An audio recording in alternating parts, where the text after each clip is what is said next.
los alumnos de qué carrera son, como para Claro que sí. no irme tan hacia un lado y tratar de equilibrar un poco lo que voy a decir. Muy bien, claro que sí. De todas formas, como le comenté en el correo, pues es una platiquita informal, para estimular a los alumnos, pues para que de alguna manera, pues se emocionen, busquen la curiosidad, busquen maneras de hacer investigación y hacia dónde nos pudiera llevar Ajá. la investigación, que es el objetivo. Pero muchas gracias primeramente por aceptar la invitación. Chicos, el doctor Álvaro y yo, pues ya nos conocemos, no quiero decir pero casi como 10 años atrás, a él lo invité al primer foro internacional que tuvimos de bioingeniería, fue un ponente magistral, y pues desde entonces, de alguna u otra manera, pues hemos estado en contacto.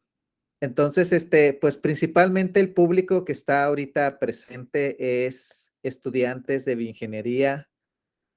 Por lo regular, yo invité a todos los estudiantes, sin embargo, pues los que más importaban en este caso eran mis alumnos de bioingeniería de tercero y de quinto semestre, que son los que cursan actualmente la materia de biología celular y de biomateriales.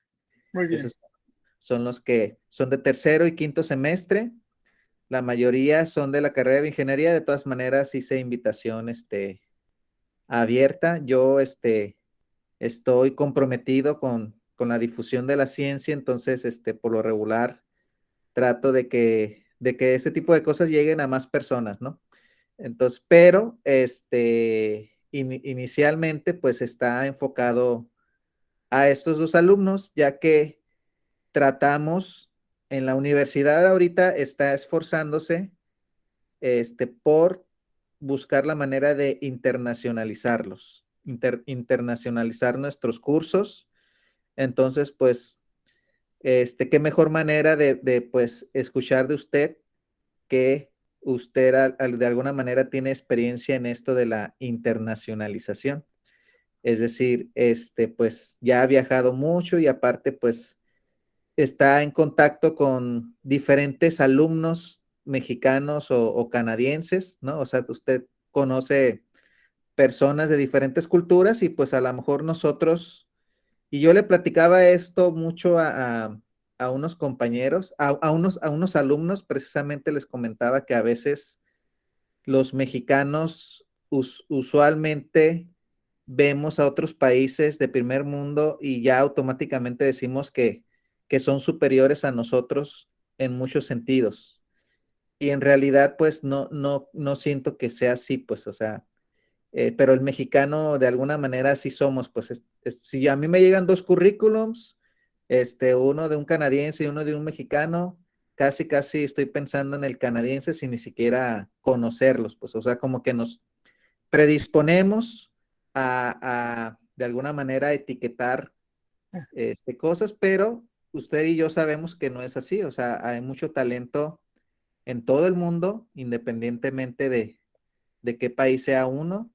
Yo lo que quiero es que los chicos de alguna manera no se subestimen, en ese sentido, y pues, que lo escuchen de usted, ¿no? De que ya ha tenido un recorrido tanto en México como en otro país, ¿no? Como en Canadá. Entonces, pues más o menos eso es lo que estoy buscando en esta sesión. Y pues a usted que pues le tengo confianza, pues me atreví a invitarlo, ¿no? Muchas gracias, Luis. Déjenme nada más, redactar decir algo que pude captar de su trabajo. Ya usted me corregirá si estoy desactualizado, pero pues para presentarle a los chicos, un poquito de usted, este, déjenme ver para que vean, el nivel de investigadores que invitamos para que los chicos estén en contacto, ¿no? Y bueno, chicos, el doctor Álvaro Sornio Vargas es investigador de la University of Alberta, de la Facultad de Medicina y y dentista de Edmonton, Canadá. El interés de la investigación del doctor Álvaro Osornio, pues básicamente es la contaminación del aire y los efectos relacionados con la salud.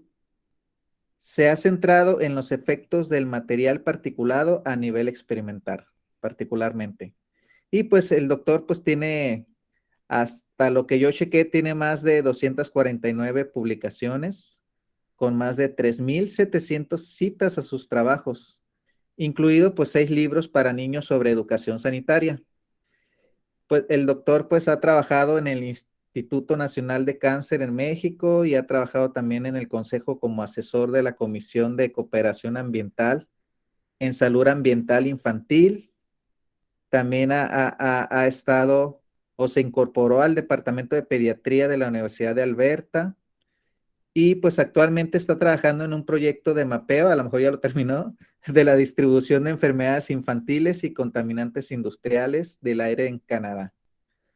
Y pues actualmente imparte cursos de posgrado en pediatría sobre salud infantil y medio ambiente, ¿no? Entonces también creo que está en adjunto a la Universidad de Michigan y a la Escuela de Salud Pública de Rutgers, si lo pronuncio bien. Pues eso es lo que puedo investigar de usted. Espero no estar tan desactualizado y pues es un honor tenerlo aquí, doctor. Y pues le agradecemos su presencia y pues el micrófono es suyo. Muchas gracias. Sí me gustaría, dado que esto es informal, que Sí, sí. como vayan surgiendo preguntas, si las ponen en el chat o si tienen opción de abrir el micrófono e interrumpir. Lo ideal es que estuviéramos alrededor de una mesa allá en su campus tan agradable, quizás padeciendo un poquito de calor para nuestros estándares en Canadá.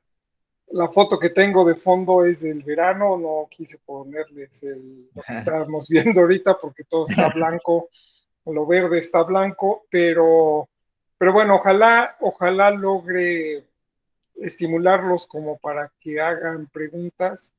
Es algo, ahora que Luis introducía la plática, es algo que veo que pasa con los alumnos mexicanos, por ejemplo, somos medios tímidos, no nos animamos a hacer preguntas, como que pensamos que no estamos a la altura y en realidad, pues las preguntas son muy genuinas y toda pregunta vale, porque el punto es resolver dudas o resolver algo que no se haya entendido, por ejemplo, o a veces la gente necesita que se elabore un poquito más para captar los conceptos.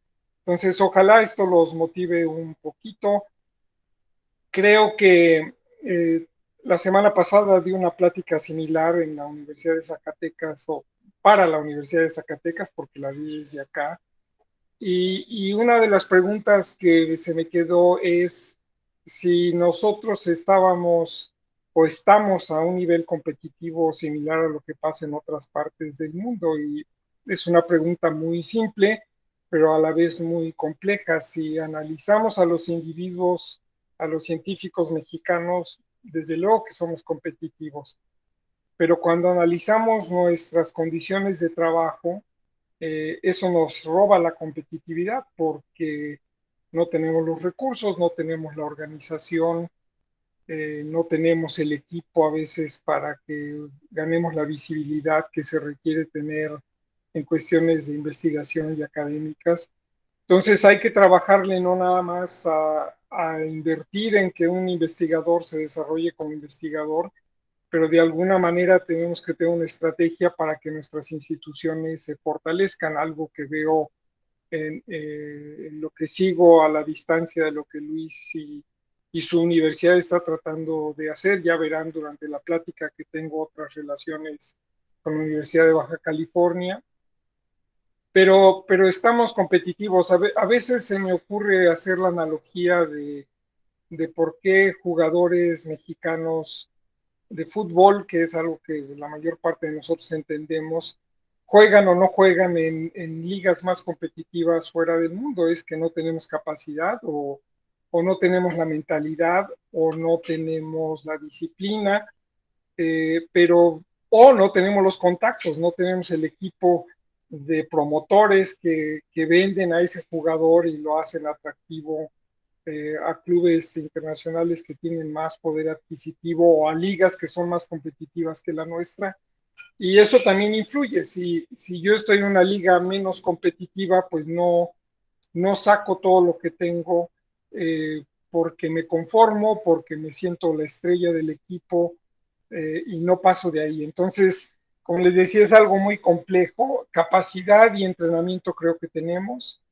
Los medios externos que nos ayudarían a florecer un poco más, quizás es donde padecemos un poquito en México, pero también la actitud personal es algo muy importante. Si yo siento que ya la hice, cuando en realidad no soy tan competitivo como para estar fuera del país, pues entonces no voy a poder competir fuera del país. Voy a compartir mi pantalla a ver si... Eh,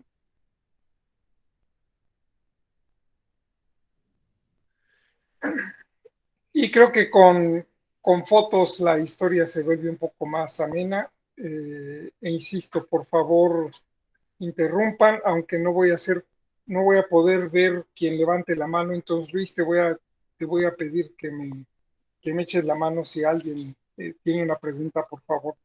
Sí, doctor. De hecho, ya Denise Alejandra Rivera preguntó, pues, de entrada, pues, ¿cuál es el mayor reto siendo investigador? El mayor reto es que uno sea productivo, o sea, desgraciadamente para mantener un trabajo, nuestro trabajo es evaluado y es evaluado a veces no de la forma más justa, porque las evaluaciones no evalúan todo lo que lleva la producción de un artículo científico y a final de cuentas, y sobre todo en México, el peso que se le da a lo que publicamos es muy grande. Entonces, algo que tenemos que hacer los investigadores es tratar de mantener el equilibrio, cómo juego mis fichas, así lo veo yo, es un juego donde hay reglas, cómo le hago para tener una productividad que sea aceptable por mi universidad o por donde yo esté trabajando, pero al mismo tiempo pueda mantenerlo divertido. Y por divertido me refiero a los investigadores nos gusta responder preguntas, nos gusta escarbar y sacar información, y a veces eso no resulta inmediatamente en una publicación. Entonces hay que encontrar estrategias para poder seguir publicando, pero al mismo tiempo no perderse en ese juego que además alimenta el ego de manera negativa, los egos de las personas, porque nos vuelve competitivos y queremos ser el número uno, cuando en realidad lo que nos debería estar moviendo es las preguntas genuinas que queremos resolver. Entonces es un equilibrio difícil.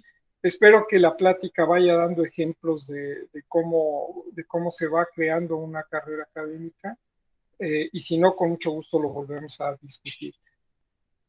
¿Hay algo más por ahí, Luis? Por el momento no, doctor.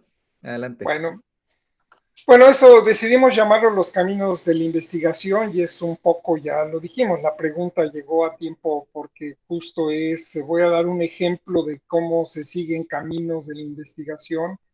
Si ven, está entre paréntesis que dice un estudio de caso y lo que trato es darle un abordaje un poco más académico. Un estudio de caso es una forma de obtener información generalmente basada en experiencias de un grupo, de una persona, de una situación muy particular.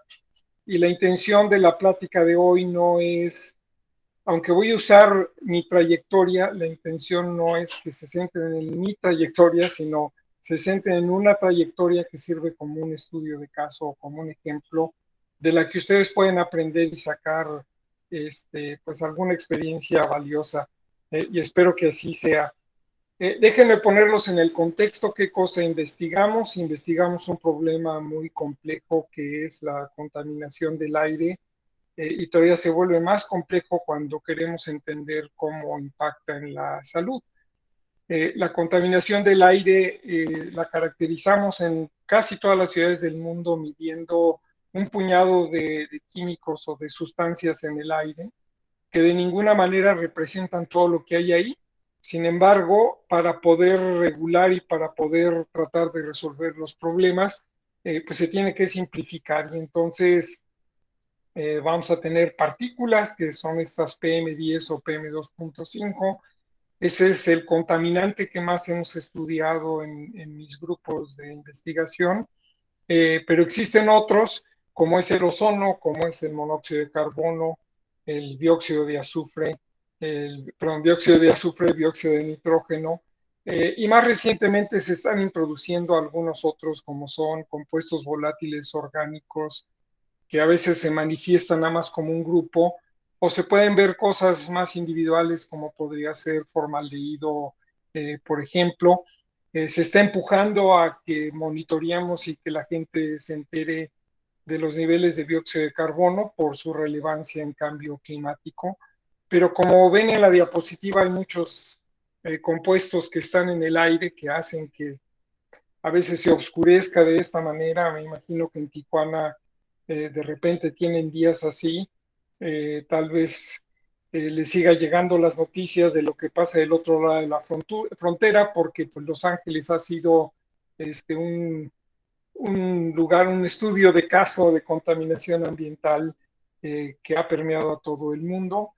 Y lo más importante, y es ahí donde trataré de estimularlos un poco, porque lo nuevo no es seguir estudiando lo que ya sabemos, sino lo nuevo es cómo entendemos las mezclas complejas de contaminantes en el aire desde el punto de vista de la química atmosférica, o sea, qué pasa cuando yo tengo estos químicos, tengo ciertas condiciones de presión, ciertas condiciones de humedad, cierta temperatura, luz visible o invisible, y cómo estoy alterando la química de la atmósfera y eso a su vez cómo genera compuestos que pueden estar impactando en la salud.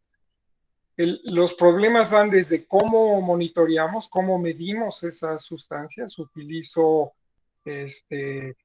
monitores de grandes volúmenes o pueden ustedes desarrollar en el laboratorio algunas otras estructuras o chips o lo que se les pudiera ocurrir que tengan la capacidad de captar estos compuestos, y si eso se pudiera hacer tratando de entender cómo impactaría en un sistema biológico, pues se volvería en un hit de cosas que todavía no tenemos en la actualidad. Por ejemplo, esos poquitos químicos que se monitorean y se han monitoreado desde quizás desde los años 60 del siglo pasado, o sea, tendremos unos 80 años de estar, perdón, unos 60 años de estar monitoreando la contaminación del aire en condiciones de todos los días, todos los minutos del día, durante todos estos años. Y eso ha permitido identificar que la contaminación impacta a muchísima gente, y esta es la base de la pirámide que les estoy enseñando en este momento. Pero a la mayor parte de la gente la contaminación le representa no problemas muy graves. Puede ser que sintamos los ojos irritados o alguna tosecita o un dolor de cabeza ligero, pero conforme vamos viendo a un grupo más pequeño de la población, vemos que algunas personas empiezan a desarrollar síntomas más complicados, e inclusive la contaminación puede desencadenar la muerte en estos individuos. Esto va a depender de la severidad de la contaminación. O sea, si es un día muy, muy, muy contaminado, pues vamos a ver más gente que manifiesta problemas, pero hay condiciones biológicas e individuales que nos hacen responder a cada uno de nosotros de manera diferente a estos retos. El reto hasta ahorita se ha visto como qué pasa si son las partículas, o qué pasa si es el ozono, o qué pasa si es el dióxido de azufre.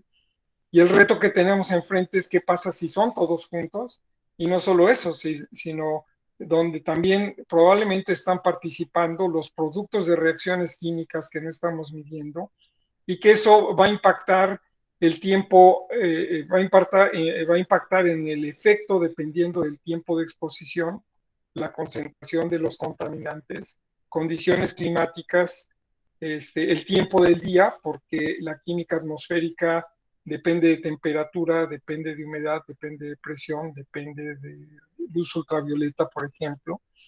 Y entonces no es, para algunos contaminantes no es lo mismo que nos expongamos a la mitad del día o que nos expongamos al final o al principio del día, por ejemplo. Nuestros hábitos, y esos hábitos implica corro o ando en bicicleta o no hago nada o fumo, y entonces eso se va a volver un factor aditivo. Y eso a lo que me lleva es que también desde el punto de vista biológico, la complejidad con la que vamos a responder a estos retos complejos, pues también se vuelve muy, muy, muy compleja, ¿no?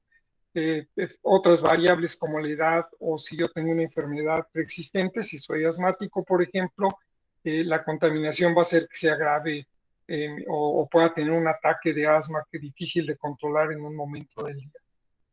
Esta complejidad de la que estoy hablando ha sido motivo de reflexiones muy importantes y se ha creado un concepto recientemente que se llama el exposoma. Aquí van a ver la palabra escrita.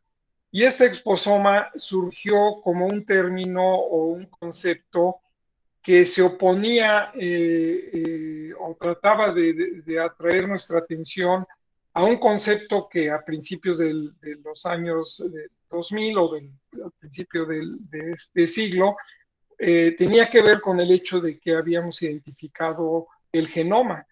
Y entonces, en aquel entonces, y inclusive todavía, hay muchos investigadores que le apuestan a tratar de entender alteraciones genéticas para explicar enfermedades o para explicar respuestas a las enfermedades, pero no tomamos en cuenta cómo esa expresión génica va a depender de lo que está pasando a nuestro alrededor, y es precisamente este concepto del doctor Weil que decidió llamarle al exposoma, en el que dijo, si de veras quiero entender lo que el ambiente, una exposición ambiental, está haciendo desde el punto de vista epidemiológico y sobre todo la epidemiología que utiliza biomarcadores de exposición o de efecto, o sea, moléculas que podemos medir y que sabemos que están alteradas en cuanto a estructura o en cuanto a cantidad de expresión, como resultado a exposiciones ambientales, pues nunca vamos a entender en realidad qué es lo que pasa. En otras palabras, no le podemos apostar solamente a los genes, sino que tenemos que entender cómo esos genes están impactados por factores ambientales, y ahorita vamos a entrar a ver qué entendemos por factores ambientales, que van a alterar o su estructura, y entonces tendremos una mutación, o pueden alterar su expresión, si nos vamos ahora a hablar de alteraciones epigenéticas en donde no estamos alterando la secuencia génica, pero sí estamos alterando la manera en la que estos genes se van a expresar. Entonces, el concepto del exposoma, voy a leer, yo sé que ustedes lo pueden leer, pero para que todos vayamos en el mismo ritmo. Y entonces el exposoma lo que busca es capturar una medida acumulada de las influencias ambientales y las respuestas asociadas a lo largo de la vida, incluidas las exposiciones del medio ambiente, la dieta, el comportamiento y los procesos endógenos. Eso lo que nos hace ver es que por un lado no le vamos a apostar solamente a los genes, pero por otro lado le vamos a apostar a que sí, yo puedo tener un contaminante ambiental, pero este contaminante ambiental va a generar una respuesta en mi cuerpo que a su vez puede alterar la manera en la que yo lidio con esta influencia ambiental. Y eso lo que implica entonces es que tengo que medir no solamente lo que esté en el ambiente, como dice aquí, sino tengo que medir también las respuestas asociadas a esa, y por ejemplo, eso se vería en actividad metabólica o en actividad celular, o inclusive cómo los microbios que viven en nuestro cuerpo pueden cambiar dependiendo de estas exposiciones ambientales. Y entonces esto mete algo que seguramente ya ustedes oído en sus clases, y que son los famosos omics, en donde yo tengo la metabolómica, donde tengo la exposómica, donde tengo la proteómica, y eso lo único son diferentes metodologías que me permiten ver con mucha más precisión todas estas respuestas muy complicadas.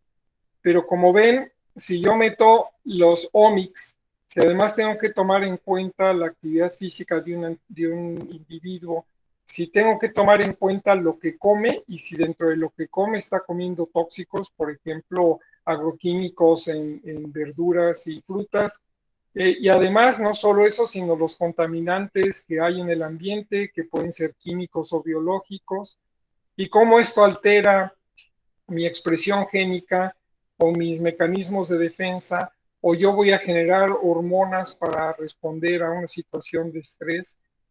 Entonces esto se vuelve todo muy complicado y a lo que está provocando esta complejidad es que se necesita que haya diseños de metodologías que nos permitan abordar esta cantidad de datos obtenidas a muy diferentes niveles y que en la actualidad se le está apostando a que la inteligencia artificial nos va a ayudar a poder abordar problemas tan complejos como este.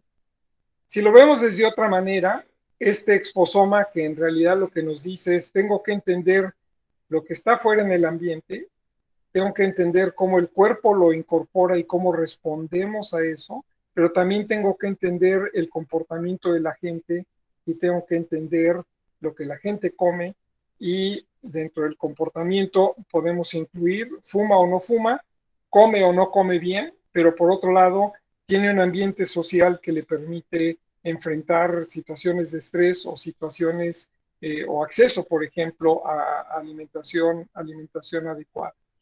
Entonces, esta complejidad requiere que utilicemos metodologías muy diversas y metodologías que pueden capturar datos muy blandos, como es el que yo recurra a cuestionarios donde a la gente le pregunte, a ver, cuénteme su día, cuántas horas pasa en la calle, cuando está en la calle usa transporte público, utiliza su coche, anda en bicicleta o camina. Y eso me va a permitir saber cómo, por ejemplo, la contaminación del aire está afectando a esa persona. Puedo recurrir a mapas en donde yo puedo en un mapa poner dónde vive la gente y en qué áreas se está desplazando esa gente y sobreponer mapas que me están indicando niveles de contaminantes capturados por satélite, por ejemplo. O puedo agregar a eso el clima o puedo agregar a eso la variabilidad estacional durante el año, etcétera, etcétera. A veces puedo recurrir a lo que se llama evidencia pictórica, donde yo quiero ver en casa de un individuo, de muchos individuos que estamos estudiando, qué productos químicos de limpieza utilizan, por ejemplo. Y si voy a eso, pues alguien me va a decir maestro limpio, otro me va a decir Ajax, otro me va a decir, ya no me acuerdo, Pinol o Clorox o lo que sea. Y si yo quiero interpretar esa información, pues no voy a saber exactamente cuál es la composición química. Y entonces le pide a la gente que tome fotos de las etiquetas, donde generalmente va a haber un código de barras o va a haber una leyenda que habla de la composición. Y eso me va a permitir capturar información que de otra manera sería muy difícil. Pero si vemos el grado de dureza de los datos que obtengo con fotos o que obtengo de un cuestionario o que obtengo de una imagen de satélite, pues la disparidad en cuanto a la calidad de los datos va a ser muy grande y eso le agrega complejidad a cómo estamos interpretando nuestros resultados. Algo que ustedes ven con más frecuencia o que intentan desarrollar, al menos por los trabajos que llegué a ver cuando los acompañé en sus congresos, es cómo desarrollo monitores de azúcar, por ejemplo, de glucosa en sangre, pero ya hay quien está midiendo metabolitos en sudor, por ejemplo, o simplemente quiero monitorear cuánto caminó esa persona y cómo afectó su ritmo cardíaco, etcétera, etcétera. Y esta información también es muy válida para poder tener una evaluación integral del famoso exposoma, podemos recurrir a compuestos biológicos donde yo voy a medir metabolitos o químicos de la composición, o sea, biomarcadores, y desde luego los análisis de alta capacidad en donde están todas estas ómicas de las que les platiqué hace un momento, hacia donde todo el análisis químico, biológico se está yendo, lo cual está obligando a que aprendamos más de química analítica, por ejemplo, o por lo menos entendamos más de química analítica. Y es el último punto que quiero tratar. Si vemos, nadie puede ser experto en todo. En la tecnología y el grado de información que requerimos en cada uno de estos niveles, pues requiere de que haya una gente preparada a ese nivel tan sofisticado, y eso, por lo tanto, nos invita o nos empuja a que tenemos que aprender a colaborar. Quizás ese es el mensaje más importante que me gustaría que dejarles a ustedes el día de hoy. No podemos ya pensar que yo soy un individuo que voy a tener la capacidad de resolver un problema nada más porque soy muy inteligente. Sí, cuenta mucho la inteligencia, pero cuenta más el que la inteligencia me permita ver que yo solo no puedo y que tengo que recurrir a otras disciplinas para poder atacar los problemas que nos toca atacar. Y eso también implica a que tengo que aprender a colaborar, y la ciencia de la colaboración es algo que se está desarrollando para entender cómo generamos ambientes propicios que permitan que yo me comunique con una persona que fue educada de una manera muy diferente y que además ve los problemas desde su óptica, de su metodología, y eso se vuelve un obstáculo muy grande. Entonces, algo que tendríamos que aprender en nuestras universidades es hablar con gente de otras facultades para podernos comunicar. Con mucha frecuencia utilizamos términos muy diferentes o un mismo término que tiene implicaciones totalmente opuestas, y a veces eso genera bloqueos muy importantes de comunicación. Voy a detener ahí por si hay preguntas en el aire. ¿Dudas, preguntas, chicos? ¿Se entendió bien lo del exposoma? Una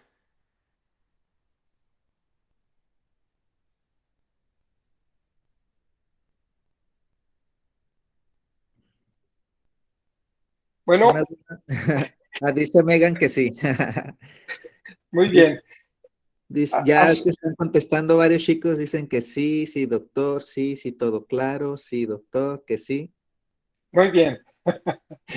Entonces, sí, yo aquí estoy viendo solamente mi diapositiva. Cuando uno Claro, está con ustedes, sí, ver las respuestas de caras o el lenguaje corporal es muy importante. claro. Entonces, ayúdenme, muchachos, porque me siento aquí como hablando En la pared, ¿no? o a la pantalla, En la exactamente. pantalla. De hecho, es hasta muy diferente hablar en el radio, porque generalmente en el radio uno está viendo por lo menos a quien está uno entrevistando, pero aquí Claro. es solo la pantalla. Entonces, sí, denme pistas de que no se han dormido y de que me van siguiendo, por favor. Hay una pregunta de Jesús Sí, Cano que dice, ¿qué es lo que lo ha motivado a ser un investigador? ok. Si me dan dos diapositivas, les voy a contestar eso con mucho gusto, porque esa pregunta sí la traía preparada, y eso que no me la habían enviado con anterioridad. Entonces vamos a brincar ahora a los caminos de la investigación. La introducción que les acabo de dar es nada más para que entiendan el contexto del trabajo que estamos haciendo. Y esta trayectoria de nosotros empezó de tratar de entender la contaminación del aire hasta lo que estamos viviendo en la actualidad, que es cómo aportamos a la caracterización del exposoma. Entonces, de una pregunta muy simple, la trayectoria del conocimiento en el tiempo que nos está tocando vivir nos está llevando de algo relativamente simple o más simple a algo muy, muy complejo. Y vamos a ver cómo llegamos ahí para contestar esta pregunta. Entonces, rápidamente, mi carrera de investigador empezó estudiando infartos del corazón, y la pregunta era cómo es que cuando deja de llegar sangre al corazón, esto que estamos viendo a la derecha son rebanadas cortes histológicos de corazones de ratas, en donde las operábamos les amarrábamos la arteria coronaria y les generábamos un infarto. Y lo que queríamos ver es qué pasaba a nivel celular que llevaba a que las células se murieran. Y lo que se descubrió en aquel entonces era que la falta de energía generaba un imbalance en los iones, y cuando la célula empezaba a perder la capacidad de controlar sodio y potasio, pero más importantemente calcio, esa célula pasaba a un punto que mi tutor en aquel entonces, el doctor Trump, que no tiene nada que ver con el expresidente gringo, lo que llamaba era el punto de no regreso. Y esto se manifestaba, si vemos aquí una mitocondria normal, como cuando empezaban a dejar de recibir sangre, las mitocondrias se empezaban a hinchar, y llegaba un momento en el que las proteínas dentro de la mitocondria se empezaban a precipitar, se generaban estos manchones que estamos viendo aquí, que aquí ya son grandísimos, pero una vez que empezaban a aparecer estas densidades, eso nos indicaba que la célula estaba por morir. Bueno, en esas estaba, fue mi primera experiencia postdoctoral en la Universidad de Maryland, en el departamento de patología. Estaba entrenándome como patólogo experimental en el momento. Y una Navidad, antes de que acabara mi estancia postdoctoral, vine a México, o fui a México, no estoy en México, estoy en Edmonton, fui a México, y al aterrizar, de ver por la ventana un cielo azul brillante, muy bonito, de repente vi algo como lo que les estoy enseñando en la pantalla, y dije, pero ¿qué es eso? Yo no me acuerdo, o más bien nunca había entrado a la Ciudad de México de arriba para abajo, y entonces descubrí el grave problema de contaminación que tenía la Ciudad de México. Seguí trabajando en el infarto, pero esta imagen nunca me ha dejado desde aquel entonces, y eso fue en realidad lo que me motivó al área de investigación de los efectos de la contaminación en la salud. Pasaron algunos años trabajando como patólogo, y un día, no unos años, unos poquitos años después de que había regresado a México, me tocó analizar esta biopsia que estamos viendo aquí al lado derecho. Este es un corte histológico de pulmón. Este es donde los alvéolos, donde hay aire. Esta paciente pues estaba muy dañado porque los alvéolos tienen que ser muy delgaditos, y esto estaba engrosado, pues yo diría 50 veces, y además había sangre dentro de los alvéolos, donde no debería haber sangre. Pero lo que nos llamó la atención fue estas lesiones que llamamos granulomas, y dentro del granuloma había estos cristales que cuando usábamos luz polarizada brillaban, y esto blanco que ven en la imagen es la luz polarizada, que lo hace más brillante. La manera en la que estudiábamos cómo el sodio y el potasio y el calcio se alteraba cuando había un infarto fue porque aprendimos una técnica que se llama microanálisis de rayos X, y en general lo que se hace es uno bombardea con electrones el tejido en un microscopio electrónico, y la energía que se libera es porque se están desplazando electrones de los orbitales exteriores, y eso genera rayos X. Y la energía de rayos X, dependiendo de qué orbital a qué orbital pasa, representa una huella digital de cada uno de los elementos de la tabla periódica, y entonces uno puede hacer análisis elemental de lo que está viendo en el microscopio. Y en este caso lo que vimos es que estos cristales tenían mucho aluminio, potasio, pero muy importantemente tenían silicio. Esta paciente era de Mexicali, y aquí van a ver cómo muy temprano en mi carrera estoy muy vinculado a su estado. Y esta paciente de lo que se quejaba era de que su casa era muy polvosa, y su casa era muy polvosa porque en Mexicali había tolvaneras muy, muy frecuentes.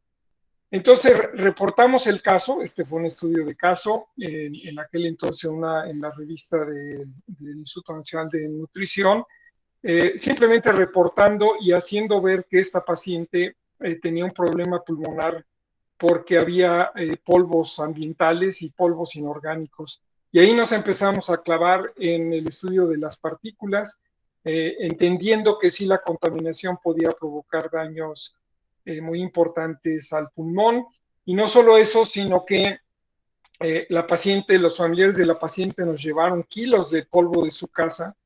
Ese polvo lo tamizamos para tener partículas del tamaño de las que pueden entrar a nuestros pulmones. Y quisimos reproducir la enfermedad en animales, pero en aquel entonces los bioterios de la Ciudad de México recibían aire de la ciudad y como ya vieron, el aire de la ciudad no estaba limpio y por lo tanto tratar de publicar algo donde mis controles estaban expuestos a aire contaminado nunca me lo hubieran aceptado, porque mi control no era un control. Entonces se me ocurrió escribirle a un investigador que había conocido mientras estaba en la Universidad de Maryland, que también hacía microscopía similar a lo nuestro, pero que años después de que nos conocimos, él estaba en el Instituto Nacional de Salud Ambiental de los Estados Unidos. Es un instituto que pertenece a los Institutos Nacionales de Salud de Estados Unidos, y él tenía una cámara donde metía animales y los exponía a asbesto. Él estaba estudiando lo que le hacía el asbesto al pulmón. Entonces me ocurrió escribirle. Él es el doctor Brody, Arnold Brody, por acá abajo se ve su nombre, y le dije, tengo este problema, ¿crees que podíamos exponer a unas ratitas para ver si producimos la enfermedad? Y me dijo, con mucho gusto, vente. Y entonces me invitó a hacer una estancia en su laboratorio donde se expusieron a las ratas y estas ratas reprodujeron la enfermedad, no tan severa porque esta exposición no fue de años como la paciente de Mexicali, pero logramos reproducir estos granulomas y encontrar también partículas que refringían con luz polarizada y que tenían esta huella de composición de aluminio, silicio y potasio. Y entonces pudimos reproducir la enfermedad y esto nos confirmó pues que algo había en el polvo de la ciudad de Mexicali que nos hace daño o hace daño a los pulmones de manera muy, muy importante. El mensaje que les quiero dejar aquí es que el solo hecho de haberle escrito a alguien que tenía la capacidad de ayudarme me abrió las puertas, y eso es algo que esta timidez que tenemos a veces para expresar lo que queremos saber o lo que no queremos saber nos frena y no logramos tener colaboraciones que pueden ser muy valiosas. Simplemente esta relación con el doctor Brody todavía continúa. Él posteriormente me ofreció un postdoctorado en su laboratorio donde aprendimos cuestiones moleculares y celulares más finas, pero sobre todo nos permitió hacer experimentos que hubiera sido imposible hacer en México, no solo porque no teníamos el equipo, sino porque eran muy caros y sin saberlo en su momento, tuve la ventaja de que el doctor Brody trabajaba para una institución mantenida por el gobierno federal de Estados Unidos y ellos tampoco se preocupaban en su momento por presupuestos. Todos los recursos eran ilimitados y eso nos permitió darle un empujón a nuestra pregunta y me ayudó a entrar de lleno a las cuestiones de la contaminación del aire. Rápidamente voy a tomar aquí un desvío. Eso que empezó en los años 90 del siglo pasado ha seguido una colaboración muy importante con su universidad, fundamentalmente con el campus en Mexicali. Como ven, hay muchas publicaciones que han salido de ahí. Recientemente esta publicación que viene de Ensenada, de la universidad, pero una alumna que está en el campus de Ensenada, en donde ella ha avanzado midiendo cómo la gente en Mexicali percibe el problema de la contaminación del aire y cómo el estar en situaciones de acceso de nivel económico, socioeconómico bajo, hace que la gente no perciba los problemas, mientras que la gente que está eso es lo que el mapa en realidad nos está diciendo, lo que las gentes en niveles sociales un poco más alto exageran el dato. O sea, esos gentes con mayor estatus socioeconómico viven en zonas menos contaminadas, pero perciben esas zonas contaminadas como muy contaminadas, y las gentes que viven en las zonas oscuras, donde los niveles de contaminación son más altos en Mexicali, generalmente vive gente con menos o nivel socioeconómico más bajo y perciben menos peligroso el nivel de contaminación, ¿no? O sea, normalizamos los problemas y eso agrava el impacto, hace que haya inequidad social y esto lo voy a meter cómo es importante el nivel social para entender el famoso exposoma. Y otra vez, de algo que empezó tratando de reproducir una enfermedad en animales y tratando de entender los mecanismos del polvo de Mexicali, nos ha llevado a estudiarlo de una manera más compleja y tratando de incorporar el concepto del exposoma como parte de esta trayectoria que les estoy tratando de compartir el día de hoy. Y desde luego las relaciones con Luis, que ya él mencionó en la introducción, pues siguen ahí presentes, al grado que hoy seguimos interactuando con la Universidad de Baja California. Pero bueno, el punto del polvo en Mexicali, que se originaba de tolvaneras en aquel entonces de manera predominante, en la actualidad las tolvaneras siguen existiendo, pero el problema de la contaminación en Mexicali ya se complicó porque hay otras fuentes que son industriales, que es el tráfico encima de las tolvaneras, entonces es un problema muy complejo que requiere que se siga estudiando porque representa características muy importantes e interesantes. Pero en aquel entonces nosotros estábamos en la Ciudad de México y decíamos, bueno, serán igual las partículas de la ciudad, del aire en la Ciudad de México a lo que vemos en Mexicali, pero no lo podíamos contestar porque en aquel entonces el acceso a información de contaminación era nulo. El gobierno no hacía público los resultados ni tampoco compartía los filtros en el que se colectaban las muestras del aire. Hasta que finalmente lo pudimos hacer, empezamos con filtros que captaban todas las partículas, eran muestras muy gruesas, por decirlo de alguna manera, y a través de los años lo que fuimos haciendo fue pulir las metodologías para obtener partículas de tamaños más homogéneos y más representativas de lo que está inhalando la gente en una ciudad contaminada. Una vez que tuvimos acceso a esas partículas, y otra vez, eso no tiene nada que ver con biología, era un problema fundamentalmente ingenieril, y tuvimos que colaborar con gente que nos ayudara a resolver el problema. Dejamos a las células por un rato para poder tener acceso a muestras de aire que nos permitieran estudiarlas experimentalmente.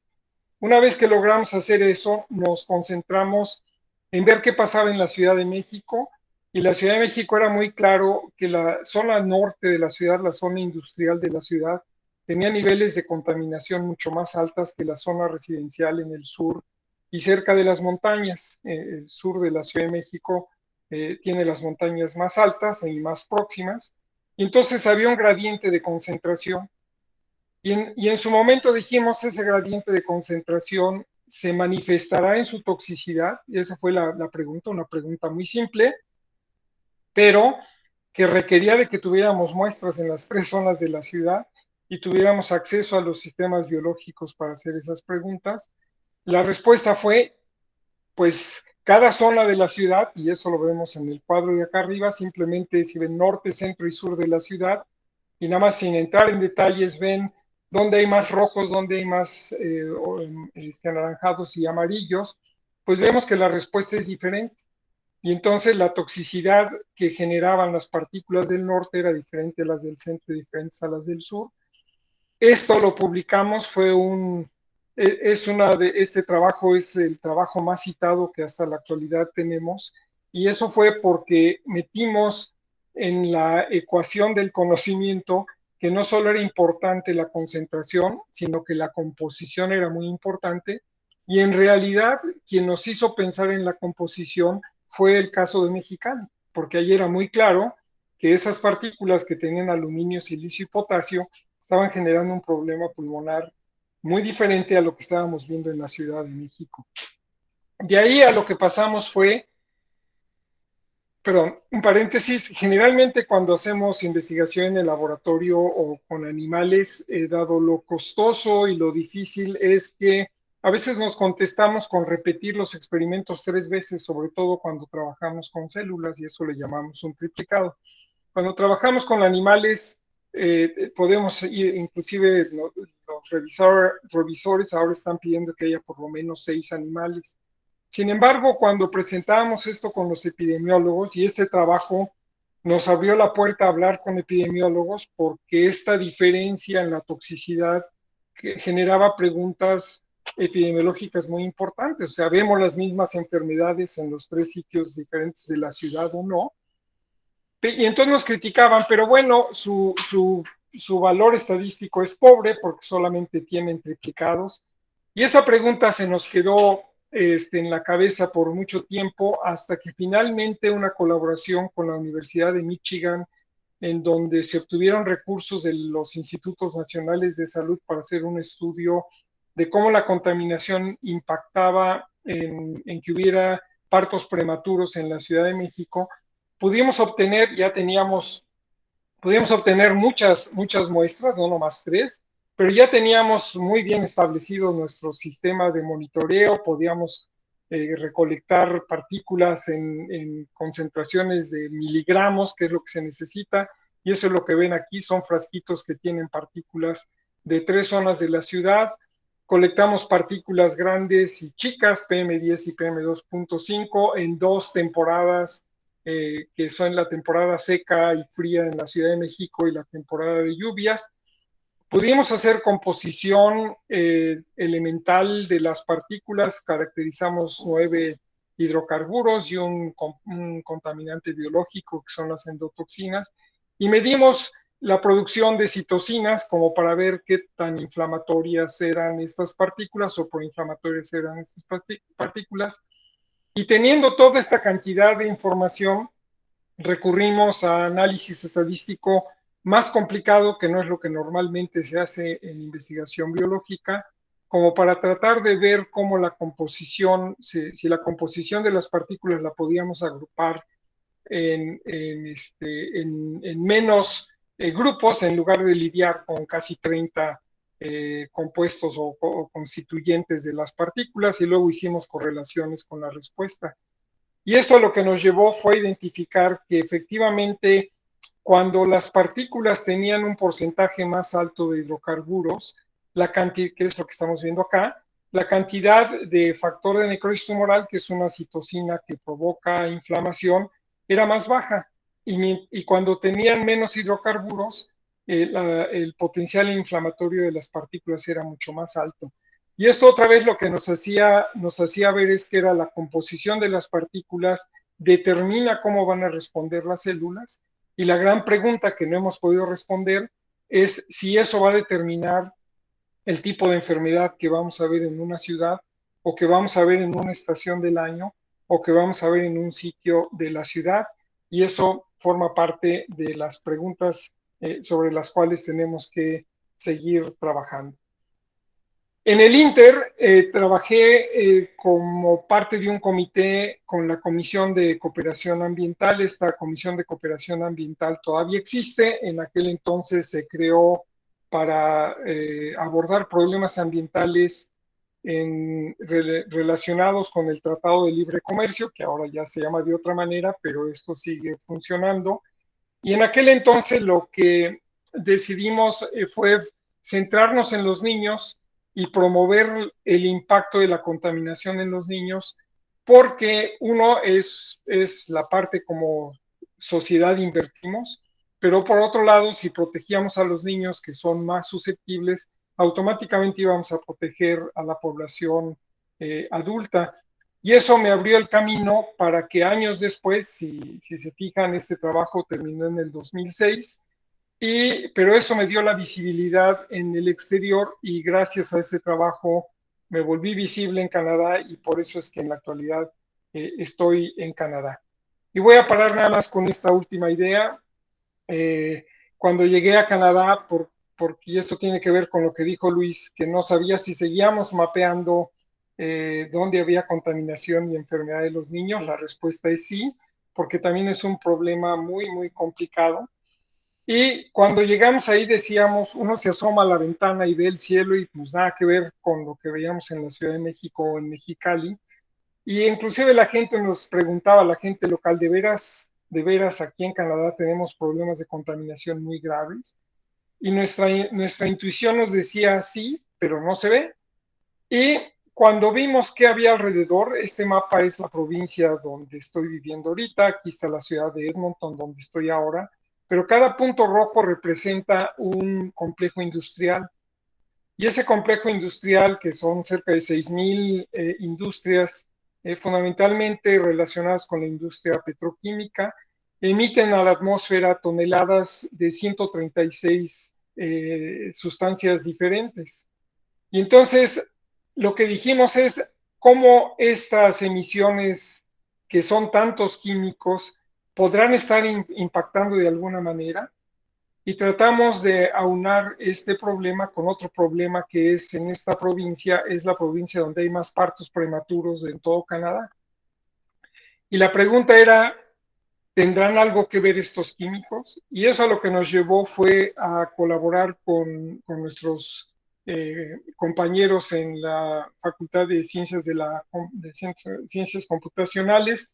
Aplicamos minería de datos para ver si podíamos encontrar patrones espaciales. Eso nos permitió identificar 5 regiones en la provincia donde combinaciones específicas de químicos, fundamentalmente volátiles orgánicos y partículas, aumentaban el riesgo para que hubiera un parto prematuro, y ese riesgo resultaba que podía aumentar la probabilidad hasta un 40%, lo cual nos permitió decir, sí, algo hay en esta mezcla de contaminantes que incrementa el riesgo o la probabilidad de que un parto termine antes de tiempo, y por lo tanto se representa un factor de riesgo. En lo que estamos ahora es, bueno, esto lo estamos viendo en la atmósfera. Hay manera de que podamos monitorear en las señoras embarazadas estos químicos para poder amarrar la idea de que en realidad los químicos llegan a la mamá, y idealmente tendríamos que monitorear en los bebés. Y ahí es donde estamos atorados en este momento, y simplemente para aumentar nuestro conocimiento del exposoma. Nada más para terminar, eh, ¿cuáles han sido los impactos más importantes de nuestra investigación desde el punto de vista social?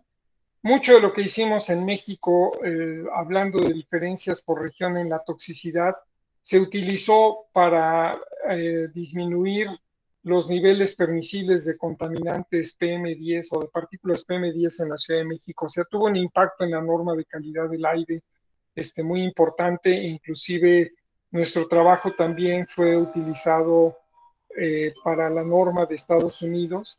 Y el trabajo más reciente, que les platiqué, donde vemos cómo los hidrocarburos, cuando las partículas tienen muchos hidrocarburos, son menos proinflamatorios. Y el hecho de que haya zonas dentro de la provincia donde el riesgo a tener un parto prematuro aumenta porque hay una mezcla específica de emisiones industriales, nos lleva a un concepto que es a lo que los quiero invitar. Cuando vemos los problemas más importantes de medio ambiente en la actualidad, como es la contaminación del aire, hablando de contaminación urbana, pero la contaminación del aire que nos lleva a cambio climático, son problemas globales, es un problema que al mundo le importa. Pero hay observaciones que nos dicen, por ejemplo, estos son niveles de contaminación por partículas en diferentes partes del mundo, y si vemos, a medida que aumenta la concentración de las partículas, aumentan las muertes relacionadas con esas partículas. Es una relación lineal muy bonita, con un ángulo bastante bueno. Pero si vemos con más detalle y nos vamos a un nivel, en este caso, que serían alrededor de 50 microgramos, y vemos los impactos en dos países diferentes, como sería China o sería Nigeria, ¿cómo es posible que el mismo nivel de contaminación tenga un impacto en la mortalidad de manera diferente? Y esto lo que nos hace ver es que debe haber condiciones locales que tenemos que entender. O sea, tiene que haber un exposoma particular en Nigeria diferente al exposoma en China, que nos permite explicar cómo a una concentración igual el impacto es muchas veces más grande cuando comparamos un país con el otro. Entonces, nuestra investigación más reciente está dando apoyo a este concepto, en donde es muy importante que estudiemos los problemas locales, caractericemos muy bien lo que está pasando en nuestras ciudades o nuestro entorno inmediato para poder entender cómo contribuye esto al problema global e inclusive de ahí podrán salir sugerencias para resolver. Creo que voy a terminar con esta diapositiva muy rápidamente y como ustedes pueden ver en esta historia que les platiqué, empezamos desde trabajar con un microscopio más sofisticado que hace análisis de rayos X, pasamos a modelos animales, tuvimos que entrar a problemas más ingenieriles como es el monitoreo del aire, aprovechamos con una pregunta muy sencilla, tratar de caracterizar lo que pasaba en la Ciudad de México usando células. Más recientemente hemos trabajado con animales, esto ya no me dio tiempo de platicarles, pero es un modelo de asma donde vemos cómo la composición de las partículas puede desencadenar o no una respuesta en asma en los cobayos expuestos. Y luego cómo, tratando de entender un problema local cuando me vine a Canadá, nos empujó a buscar otras metodologías en donde la minería de datos o el manejar con bases de datos muy grandes nos está permitiendo encontrar respuestas.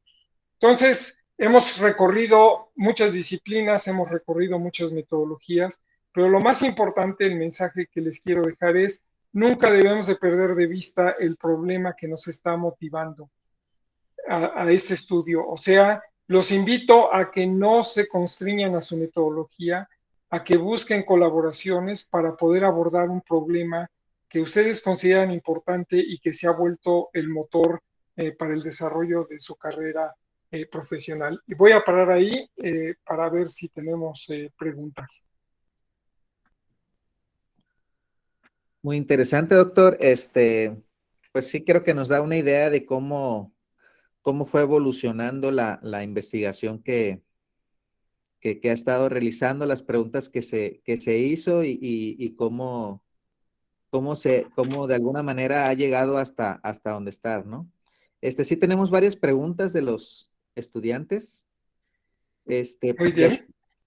Yashohara, por ejemplo, pregunta, doctor, ¿algún consejo para jóvenes que quieren iniciar en la investigación? Sí, bueno, el paso número uno es cuestionarse muy a fondo si de veras uno quiere hacer investigación y la mejor manera de responder esa pregunta es acercarse a un investigador. Ya no me dio tiempo de hablar hoy, pero sí mencioné el papel del doctor Brody y a lo largo de mi carrera he tenido muchas guías o mentores que me han permitido reenfocar o cuestionarme si mi motivación es la adecuada para seguir en la investigación. Entonces, aunque sí es un producto de reflexión individual, es muy importante que ustedes se metan a un ambiente que los exponga a de veras ver lo que implica la investigación. Pero regresando a mi recomendación central es no se conformen con ver un solo laboratorio, porque a lo mejor el tipo de investigación que se hace en un laboratorio no alinea con el tipo de preguntas que ustedes están haciendo y por lo tanto rotar en más de un grupo, asomarse a diferentes formas de cómo la investigación se hace, porque no hay una sola manera de hacer investigación, creo que sería algo muy importante. Muy bien, muy bien. Muchas gracias, doctor, por la respuesta. Francia, Estefanía pregunta, ¿cómo es que usted define sus proyectos? Los defino, a ver si me puedes dar un poquito más de pistas, o sea, porque son proyectos experimentales, son proyectos observacionales, esa es una manera de contestar, pero no estoy seguro de que eso es lo que quieras, hacia donde quieras que dirija la respuesta. ¿Quieres participar a Francia o trato yo de apoyarte en la pregunta?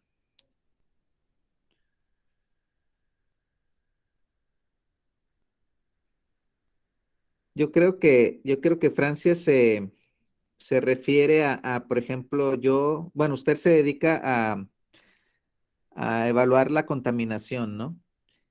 Ambiental. Y pues eso nació de su experiencia, ¿no? Al ver el aire contaminado ahí en la Ciudad de México. Pero pues, ¿cómo es que decide iniciar un proyecto nuevo y cómo es que elige tal tema en particular? O Ok, sea, ¿cómo va evolucionando entre un proyecto a otro? Y si no se le ha ocurrido, por ejemplo, bueno, ahora voy a hacer esto. O sea, como que preguntarse otra cosa, ¿no? Porque todo nace de una pregunta, pero como que yo siento que Francia le está preguntando, o sea, ¿de dónde nacen esas preguntas o cómo cambia de una pregunta a otra? ok. Sí, un problema cuando uno les platica una historia es que uno lo hace muy, muy lineal y en realidad la investigación no es lineal. Uno va dando saltos de un lugar a otro y por eso les decía, el punto es que uno se mantenga enfocado en el problema que uno quiere estudiar. En nuestro caso era cómo es que la contaminación puede provocar enfermedades. Esa es en realidad la pregunta. ¿Cómo se va desarrollando la investigación? Pues depende de que uno tenga recursos, depende de que uno tenga acceso a las metodologías que nos van a permitir responder la pregunta. O sea, la pregunta puede estar ahí, pero a lo mejor la metodología a la que tengo acceso no me va a permitir responder la pregunta a un nivel que pueda publicar, por ejemplo, ¿no? Entonces, eh, uno tiene que obtener resultados lo menos especulativos y por lo tanto el camino es un poco intuitivo. Uno tiene que saber a dónde va, uno tiene que ir. Preguntas siempre hay, preguntas están surgiendo todo el tiempo. Un resultado o un artículo te va a dejar muchas más preguntas que las que con las que empezaste. Pero, y esas preguntas se van a mantener en el ambiente, ¿no? A veces tú se la pasas a un alumno y el alumno va a desarrollar, toma la pregunta y el alumno se va y le agrega sus preguntas y así vas construyendo, se va haciendo una bolita donde vas generando la evidencia y tu papel como investigador principal es evitar que se descarrilen las cosas y mantener al equipo enfocado en tu pregunta central.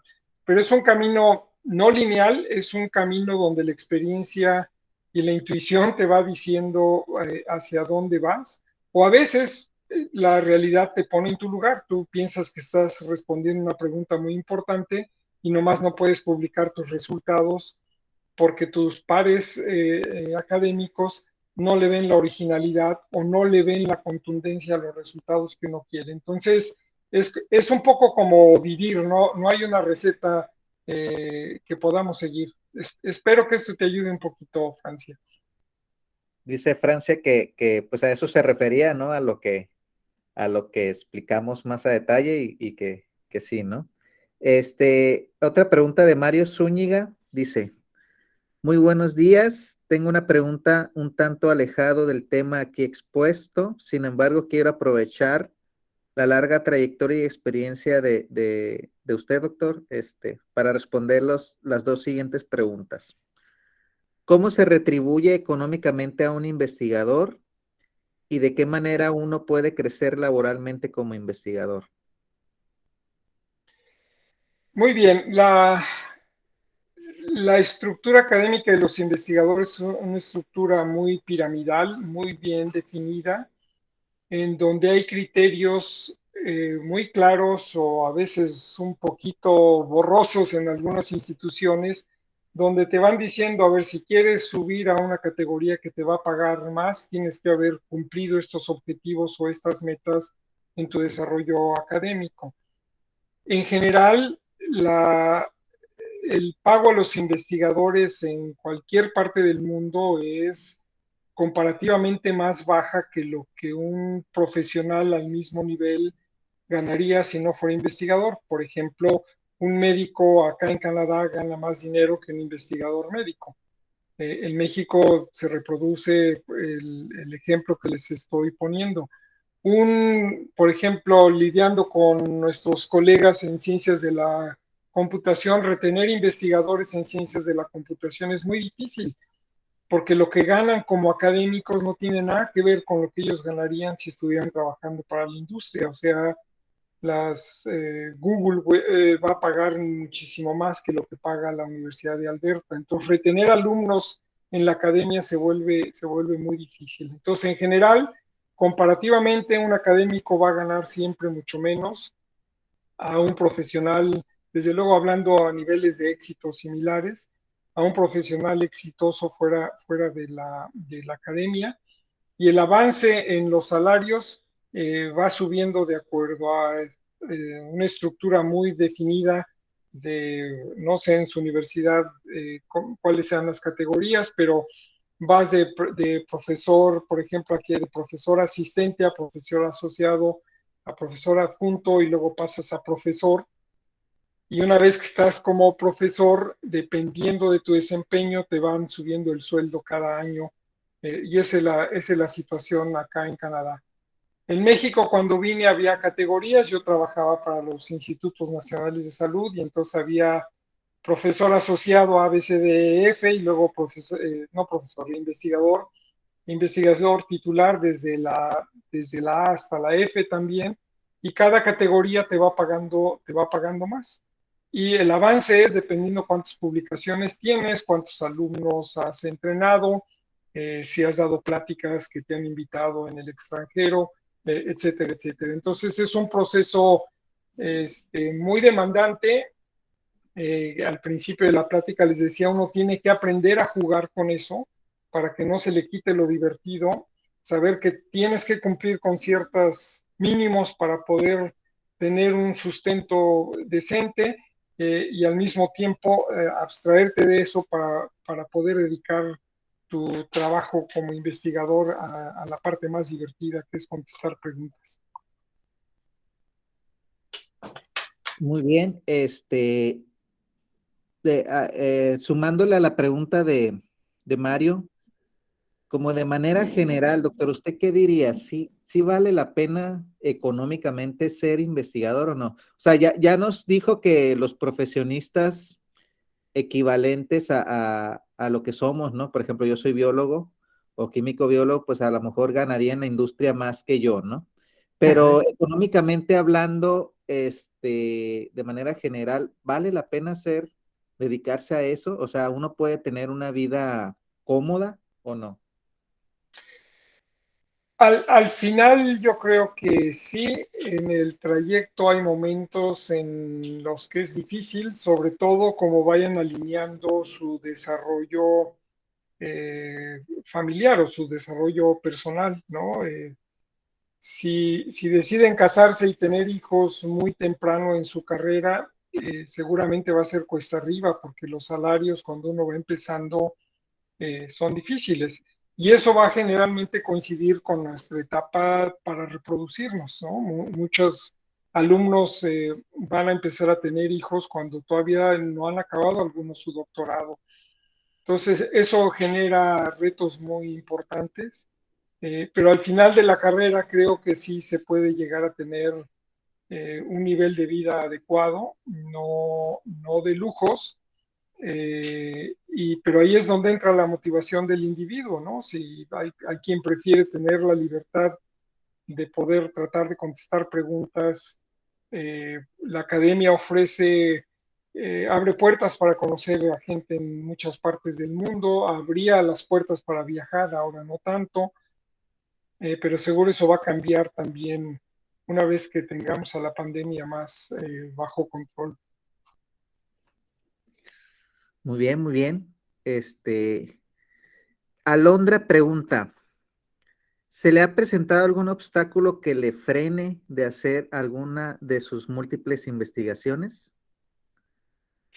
Sí, todo el tiempo. Eso es algo de lo que no hablamos, pero les decía hace un ratito, la carrera del investigador es, o sea, sube, pero siempre está en picos, ¿no? Tenemos momentos muy buenos y tenemos momentos muy bajos.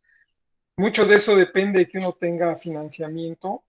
y muchas veces también depende de los retos personales. Hay momentos en la vida donde uno tiene que dedicarle más tiempo a algo y entonces eso lo distrae de la productividad académica.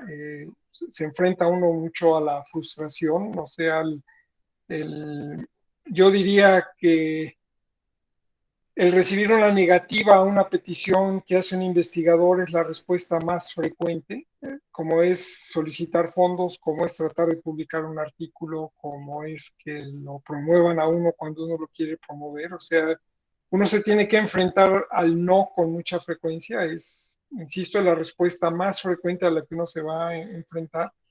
Pero cuando recibes un sí, ese sí te proyecta muchos años hacia adelante. Entonces, eso hace que se vuelva tolerable el estar insistiendo, insistiendo, insistiendo, porque sabes que cuando tienes un sí, ese sí va a ser un sí maravilloso que te va a sacar adelante. Entonces, sí, sí hay momentos de duda, hay momentos de debilidad. Mi recomendación es, si supiéramos hacer mejores equipos de trabajo, en donde dejemos los egos aparte y de veras nos concentremos en responder preguntas, eso generaría un nicho que nos da protección para estos momentos de duda. Siempre el tener compañeros que nos ayuden a impulsar y sobre todo a sacar el trabajo colectivamente sería algo muy, muy adecuado. Desgraciadamente, la manera en la que somos evaluados, por ser una manera que se fija mucho en el individuo, nos hace muy competitivos y entonces no sabemos colaborar porque vemos competencia en lugar de colaboración y eso es parte de lo que las instituciones, si me dijeran qué me gustaría que cambiara en todas las instituciones, es eso, fomentemos más el trabajo colaborativo y quitemos los egos de por medio porque hacen mucho daño. Y en México, como siempre, vamos un poquito más atrás de lo que pasa en países más desarrollados, pues veo todavía más lejos que lleguemos a dar ese paso a lo que estoy viendo por acá en Canadá o oímos de lo que pasa en Europa, por ejemplo, que están más abiertos a la colaboración. Muy bien, muy bien. Sheila, Monola, dice, ¿qué tan difícil fue para usted haber llegado donde está ahora? ¿Se necesita algo más que conocimiento en la materia para poder avanzar?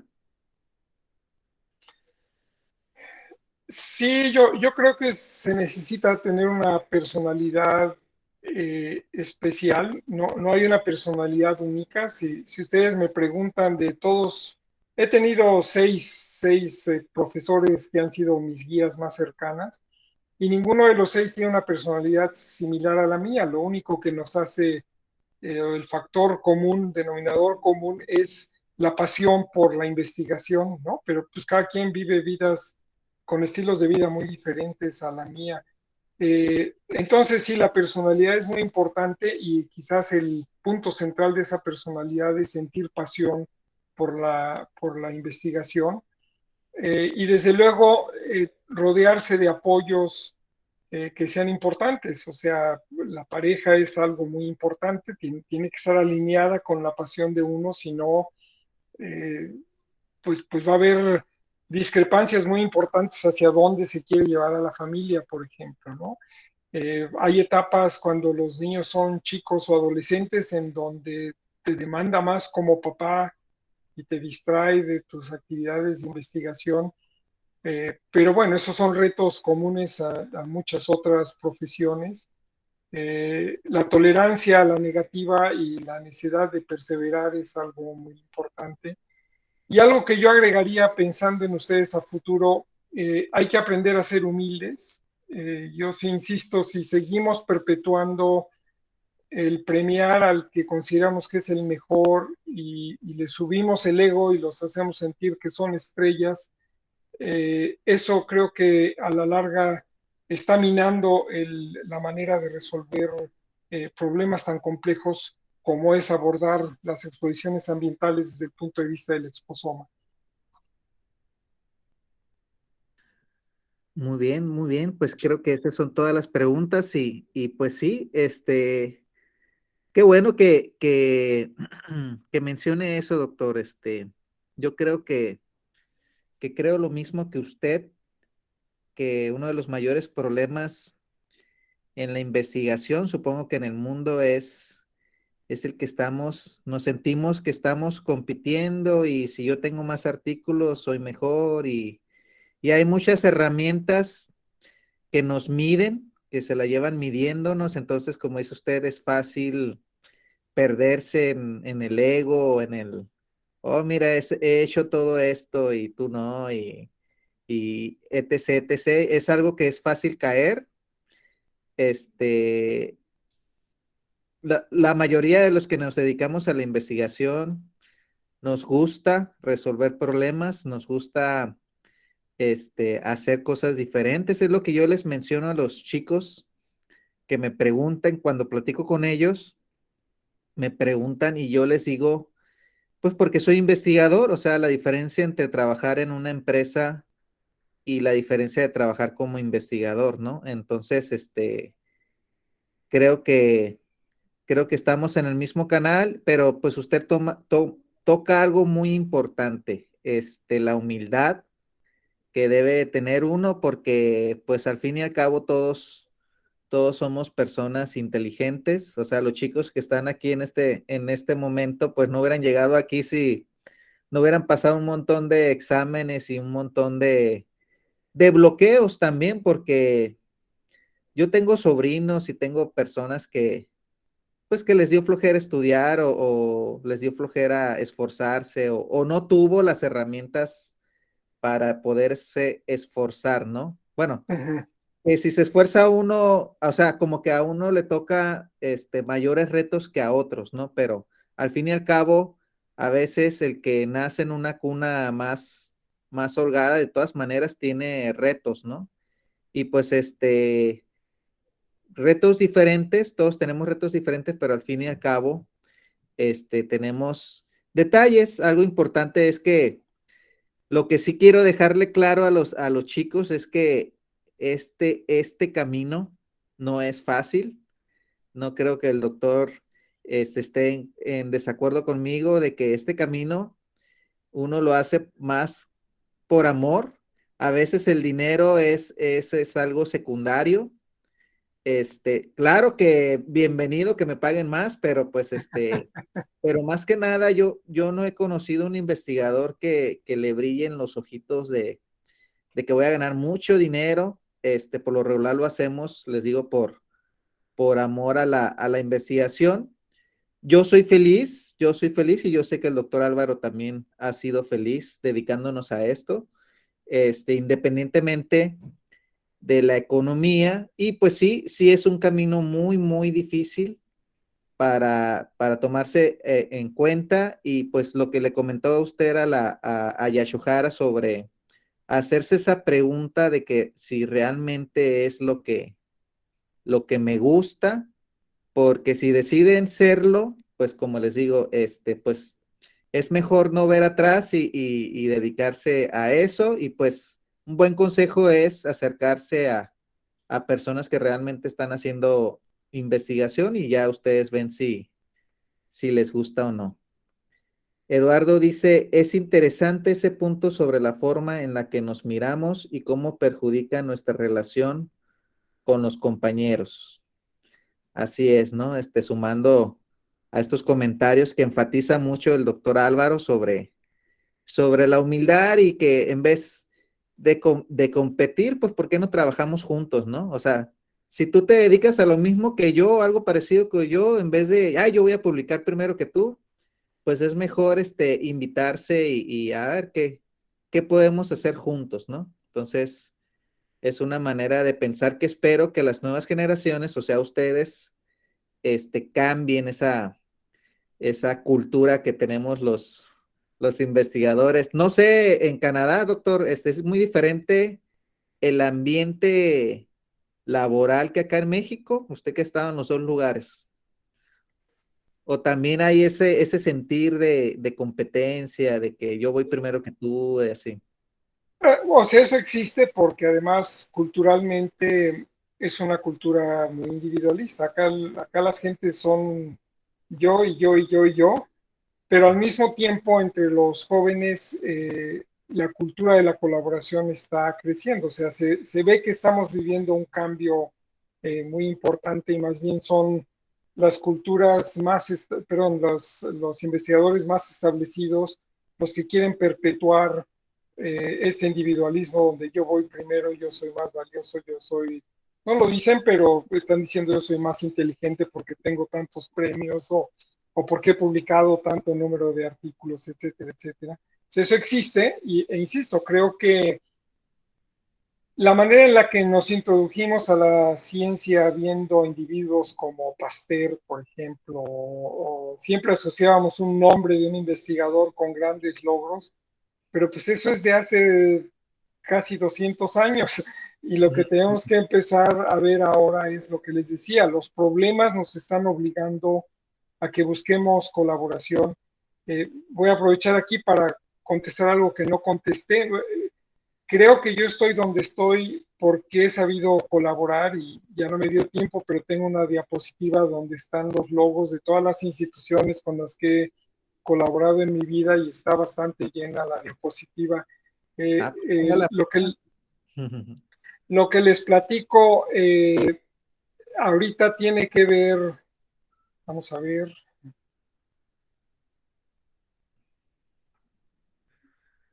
¿se ve la pantalla ahorita, Luis? Está congelada.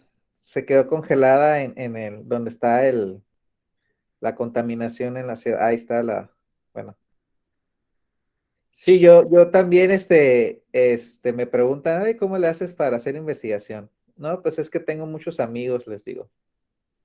Tengo muchos amigos y con ellos, pues sacamos trabajo, ¿no? Pues ahí están. Y hay instituciones de todo tipo. Tenemos, por ejemplo, que es una organización no gubernamental. Trabajamos con organismos gubernamentales, con universidades grandes, con universidades chiquitas. Entonces, esto es algo muy importante. La trayectoria de la que les platiqué no es nada más lo que como individuo he hecho, sino que todo este trabajo representa pues mucha colaboración y es algo que ustedes tienen que aprender, pero para colaborar, si uno quiere colaborar diciendo vamos a colaborar y solo mis chicharrones truenan, pues la colaboración no se va a dar, uno tiene que aprender a saber pedir lo que pide con humildad y ofrecer lo que uno puede ofrecer para enriquecer la colaboración. Otra idea ahorita pensando un poco en las preguntas iniciales, algo que nos pasa mucho en México es que pensamos que por tener una idea ya somos investigadores o pensamos que porque tengo una idea ya soy dueño de lo que se va a hacer con esa idea. Y la respuesta es no. La idea es muy importante. Está probado desde hace muchos años que una misma idea puede surgir en muchos individuos al mismo tiempo en muchas partes del mundo.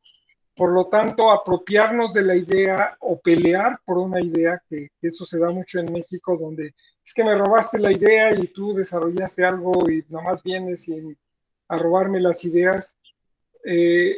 No, es más que la idea. O sea, en realidad el chiste de la investigación es exprimir la idea y obtener respuestas o resultados a partir de esa idea. Entonces, no caigamos en esa discusión. A veces creo que la falta de recursos no nos permite entrarle a la idea como uno quisiera en el momento que uno quisiera y por eso es que las atesoramos tanto.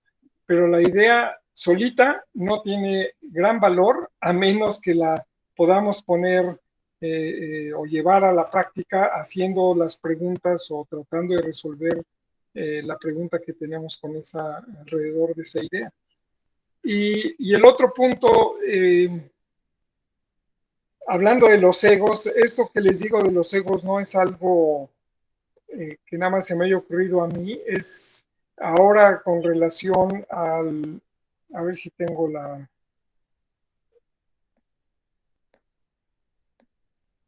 aquí, con relación a la vacuna del COVID, este, antes de que se anunciaran los premios Nobel, hubo mucha discusión aún en los periódicos de quién había contribuido con quién y no sé si ustedes se dieron cuenta, pero la mujer que ayudó a desarrollar la vacuna de Pfizer contra la mujer que ayudó a desarrollar la vacuna de Moderna. Y entonces quién hizo qué, y luego otro salió ahí, no, pues yo fui el que metí las partículas de mRNA a las vesículas de lípidos, y otro que dijo, bueno, pero yo le quité la polaridad a los lípidos, etcétera, etcétera. Entonces, esta guerra de egos salió a relucir, y yo creo que en parte hubo tanto ruido, tantos egos diciendo, sin mí no hubieran podido encontrar la vacuna, que el premio Nobel no se fue a nadie que desarrolló la vacuna, y quién sabe si se lo vayan a dar a alguien en el futuro. Pero otra vez, el problema es cómo evaluamos. ¿Por qué el premio Nobel solo reconoce a un individuo, o a dos, o a tres individuos, cuando mucho, cuando en realidad ese individuo hizo cosas que vienen de otros muchos investigadores atrás de ellos, y ellos no son reconocidos? El premio Nobel de medicina el año pasado se lo dieron a un profesor de la Universidad de Alberta, que desarrolló la vacuna del virus de la hepatitis C, y cuando dio su plática acá diciendo qué pensaba y cuál era su reflexión de recibir el premio Nobel, lo primero que dijo es: me hubiera gustado rechazarlo, porque en realidad este otro individuo que han sido mis colaboradores cercanos deberían de estar compartiendo el premio Nobel conmigo. Y él se dedicó a darles crédito a todos. Obviamente la Fundación Nobel no cambió de opinión, pero cada vez que él hablaba, lo oí en varias ocasiones, siempre empezaba reconociendo a sus colaboradores y diciendo: este es un trabajo de equipo en donde un individuo no debe ser el único que es reconocido. Y la recomendación es: algún día ustedes van a estar en comités de evaluación, traten de romper los dogmas que existen. Hay muchas formas ahora. La evaluación científica debe tener un método científico para ser evaluada, y en realidad no tiene ninguno. A veces acabamos respondiendo al criterio de los evaluadores. Entonces, y hay muchos abordajes metodológicos para valorar productividad en la actualidad. Entonces los invito a que estén abiertos a eso, y si alguna vez están en un comité, analicen otras opciones, introduzcan otras métricas que permitan hacer evaluaciones más científicas y más justas, y eliminar este culto al ego, o promover los egos y promover el trabajo en colaboración.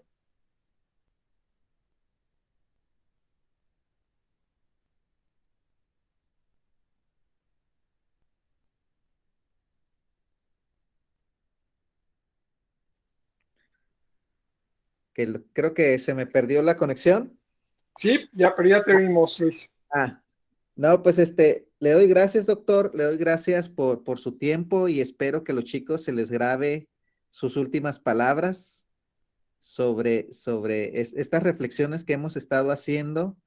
Ellos son los futuros investigadores, no me cabe duda, muchos de ellos, a los que he conocido tanto en persona como interaccionado, pues se ve que vienen con todo.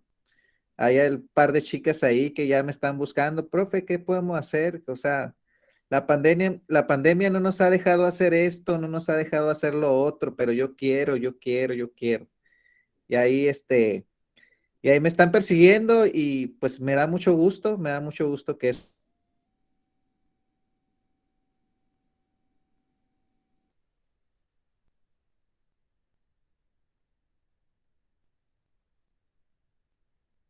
Y busquen. Dice Sheila Monola, dice: un consejo que me ha dado, que me he dado cuenta es que realmente los pequeños detalles hacen la diferencia en cualquier trabajo, en la escuela y en tus propias relaciones. En mi experiencia, esos detalles son los que te hacen sobresalir de los demás, y pienso que de formarse un hábito, el hacer un plus, algo más allá de lo que se pide por hacer, habrá mejor reconocimiento en todo lo que hagas. Quiero compartir eso. Disculpen que no sea el tema. Sí, sí, sí, es el tema que ha estado mencionando el doctor Álvaro sobre lo del premio Nobel, y pues el trabajo debe hablar por uno, y sin recibir, sin buscar recibir reconocimientos por todos lados, ¿no? Entonces, es más, yo pienso que el doctor es un claro ejemplo en el sentido de que su investigación, él la orienta a que de alguna manera repercuta en otros. Por ejemplo, lo de la contaminación ambiental que ha estado trabajando y pues que ha escrito varios libros infantiles.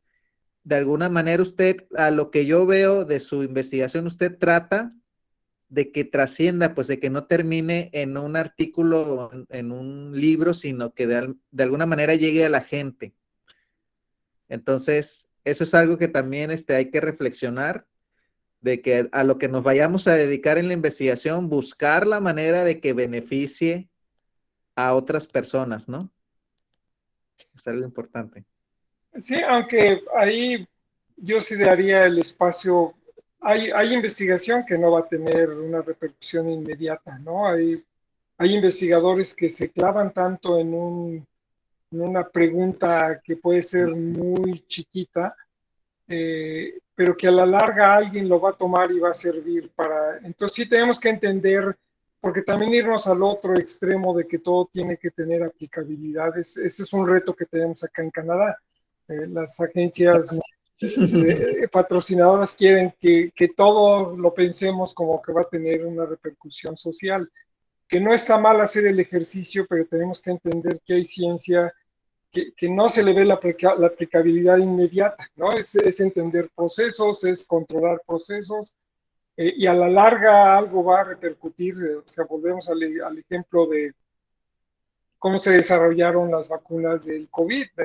Hay muchos pasos en donde la pregunta era muy, muy biológica, o sea, la polaridad de las esferas de lípidos en los que van a meter el RNA mensajero, pues es una pregunta muy de biofísica que eventualmente funcionó para resolver un problema social, pero dudo que el investigador que le entró a eso haya estado pensando que iba a ser utilizado para la vacuna, por ejemplo, ¿no? Claro. Pues creo que hay cabida para todos, y lo que tenemos que evaluar es, tiene que ser justo en ese sentido, no nada más a lo que tiene aplicabilidad inmediata, sino lo que está contribuyendo a responder problemas. De hecho, ahorita está abierta una convocatoria de CONACYT que su...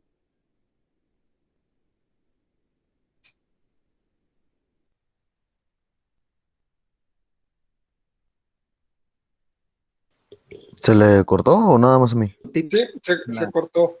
Ah, ok. Le digo que ahorita está abierta una convocatoria de CONACYT que dice, el título dice Romper Paradigmas. Entonces invita a los investigadores redefinir conceptos, buscar teorías base y discutirlas, ¿no? Entonces me pareció curiosa esa convocatoria y pues me da gusto que se esté volteando otra vez a las bases, ¿no? A las bases que como dice usted, no hay una aplicación inmediata, pero eso lo va a llevar a que la ciencia y la tecnología vayan avanzando, ¿no? Poco a poco. Pues le agradecemos, doctor. Ya creo que ya nos pasamos el tiempo, pero le agradecemos mucho su presencia. Creo que los chicos estuvieron muy, muy interesados. Yo les agradezco a los estudiantes por que se animaran a hacer las preguntas. Eso es muy bueno hacer preguntas y pues les agradezco a todos. Y doctor, pues estamos en contacto. El doctor ya nos acaba de pasar su correo electrónico. Hay una chica ahí que quiere ahí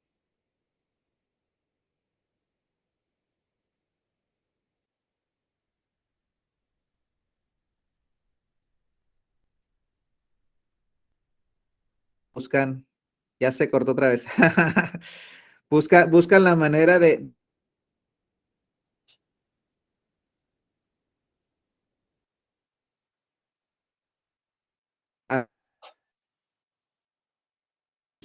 ay, quisiera hacer algo que impacte al medio ambiente o que impacte o hacer algo de bioremediación. O sea, hay varios chicos interesados en este tipo de áreas también.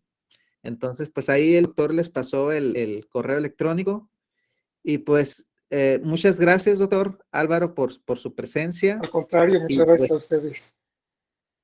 ya le hago llegar la constancia pertinente al correo electrónico y pues estamos en contacto y pues seguimos colaborando en un futuro, ¿no? Con mucho Y gusto. Y los alumnos, si quieren, inclusive podemos hacer una sesión de Zoom, si quieren, para discutir sus ideas. Podríamos, si planeamos bien, estoy dispuesto a abordarlo así, o si quieren individualmente a través del correo o una reunión individual con Zoom, con mucho gusto. muy bien, muy bien.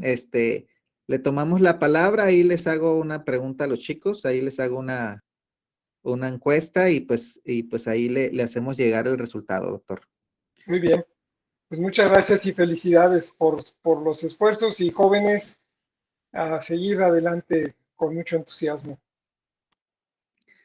Pues muchas gracias, chicos, y pues sería todo. Que estén muy bien. Hasta luego. Hasta luego. Bye.